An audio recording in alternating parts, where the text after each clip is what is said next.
পুজো মিটতেই বাংলায় চলছে এসআইআর তোড়জোড়।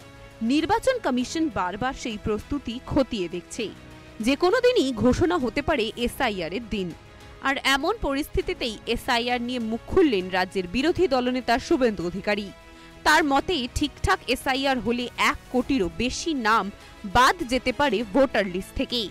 এদিন বিধানসভার বাইরে সাংবাদিকদের মুখোমুখি হয়ে তিনি বলেন, বিহারের সরকার সাহায্য করেছে, রাজনৈতিক দলগুলিও কাজ করেছে, ফলে সেখানে 100% সফল হয়েছে এসআইআর।